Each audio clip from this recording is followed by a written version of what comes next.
And we're back here at Mory's with Sean Williams. We had Coach Tom Williams on. And we've got Sean Williams on from the Yale defensive line, defensive end. And Coach Williams said before he left that coaches give out game balls each week, and you've had it 3 of the 5 weeks. How has this season gone so far for you? It's got to be pretty exciting. Oh yeah, definitely. It's gone really well for me so far, and I'm glad to, just because it's my last year playing, and I want to make sure it's a good one to go out on. I came into this season kind of with like the whole off season. I was working on my pass rush the whole, just out with my dad on the fields every day doing one-on-ones, practicing all different types of moves. So I've come into the season hoping to get my pass rush going, and I've done pretty well with that so far. But then I've also been doing pretty well in the whole run game, which I thought I was a little bit scared coming in just because I'm lighter than a lot of the guys out there, about 40, 50 pounds lighter than a bunch of the linemen. But I've been pretty happy with how I've been playing so far, and I hope to just kind of keep going up and up from there. You mentioned working with your dad over the summer. He's pretty qualified to be working with. Why don't you tell us about his background in the sport? Well, he originally from Southern California, played at Mater Dei, which is a California powerhouse right now. But then he went to Notre Dame, played 4 years there under Jerry Faust, and then he played for about 8 or 9 years in the NFL, getting drafted by the Browns, and then going to a couple other teams after that. But yeah, his knowledge of the game is something I value greatly, and I take to heart every time he talks to me about it. And he's probably got a lot of hits to YaleBulldogs.com from the Portland computers. Oh yeah, definitely. He's always checking to see if I got any good pictures up there. You mentioned also the difference between playing the pass versus playing the run. Why don't you tell us what that's like? When you pre-snap, what's going through your mind trying to think what the offense is doing? Why don't you take the fans who are watching through what that's like, the mental aspect of it? Well, the first thing I try and do is make sure I have the best get off, no matter if it's a run or a pass. So I'm always kind of concentrating on keying the ball. Jumped off sides like twice this year. Coach isn't too happy about that, but I'm always working on that. I always try and make it as quick as I can. But usually Coach Malloy will give us a kind of a run call or a pass call, so we can have kind of a mindset where we just play run. If it ends up being a pass, we'll react to the pass, and vice versa. If it's a pass and we're in a pass rush mode, or if we're in a pass rush mode and it ends up being a run, and just kind of react to the run. So that helps out a lot. But basically, I look for the tackle, what his steps are. A lot of the times, if he has like down step, it'll end up being a run. I have to kind of step replace, or if he does just his drop step back. You can kind of tell it's a pass. So it's basically like my first key is just the tackle, and I'll go from the tackle then to the backfield to see what the ball is doing back there. We've had offensive linemen on, and they've talked about how it's really 5 guys who have to work together as one. How is playing on the defensive line similar and different to that playing as a team concept? It's exactly the same. We have a lot of in pass rush, and even to try and stop the run, we'll have a lot of different stunts going on where I'll jet inside and the tackle will loop around me, or or the tackle will actually go outside the tackle and I'll loop around him.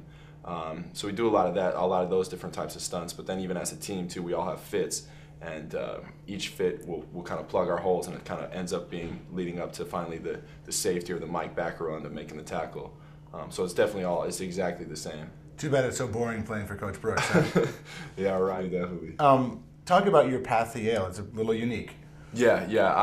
Well, after I graduated, I ended up going to Navy. I was recruited by all the Ivies, a couple of Pac-10 schools, and Navy.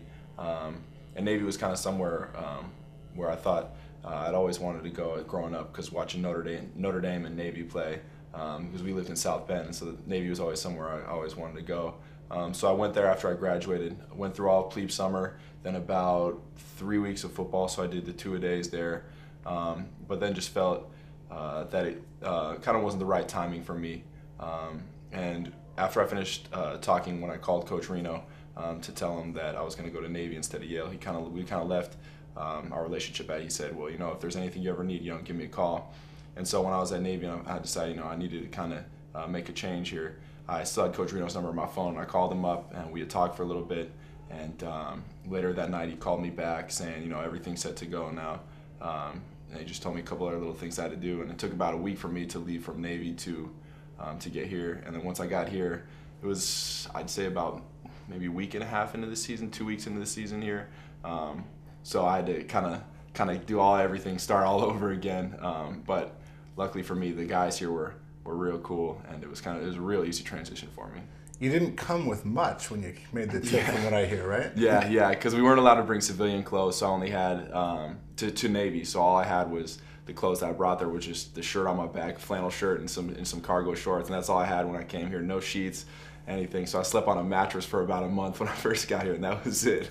But Shane ended up giving me a couple shorts and some shirts, and I don't know, he's a little bit mad at me now because I cut off the sleeves on I cut off the sleeves on the shirts. But that was basically all I had.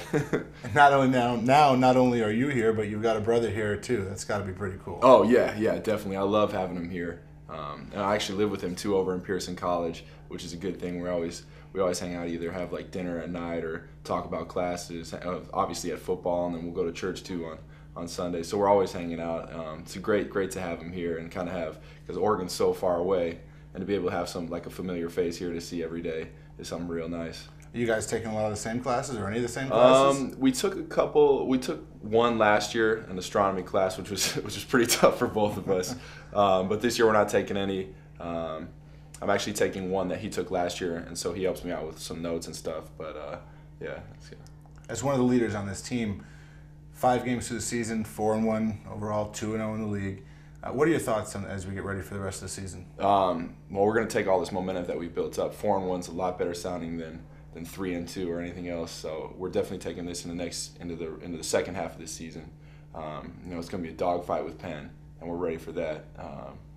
And we're just excited that we get to finish up with the Ivy League schools. Like all these games mean something. We're excited about to have the chance to keep playing for the championship. So it's something that's always real motivating. I know it's tough waking up at 6 every morning. It's dark outside and cold, but realizing that we have a chance to win an Ivy championship just kind of gets me going every morning. Well, you talk about those morning practices. They do, I guess, free up some times in the afternoon for some other parts of the Yale experience to take in. How has your experience here at Yale been away from the football field? It's been great. My roommates the past 2 years, none of the guys were football guys, and so it kind of helped me out to branch out a lot. And I've been able to experience a lot of different things. Guys on the rugby team, guys on the sailing team, lacrosse team, but then even a lot of people that don't play any varsity sports, but do other things, like they're in some of the debates or in some of the political groups, and then even in my society too. It's helped me branch out a lot. There's no other football guys, and there's a couple athletes in there, but it's just helped me been able to meet a lot of different new people and help me to kind of go check out other things. Like another one of my friends is a member of an a cappella group, and so it's real cool to kind of go to that and see the non-sport side of Yale. You were a 4-sport athlete in high school? Yeah. Football's one? Yeah. What are the other 3? I did track and field, basketball, baseball, and yeah, those were. So what position in baseball? I was basically all of them but first base. Okay. Yeah. And then how about track? What events did you do? I did the 100, the 4x4, the 4x1, and I threw the javelin for a little bit until I almost hit a coach, and then they wouldn't let me do that anymore. So. All right. Well, I guess that spirit will make for a good defensive end at least. Yeah. All right. Well, great. Sean, thanks for joining us. Thank you for letting me come. All right. That's Sean Williams.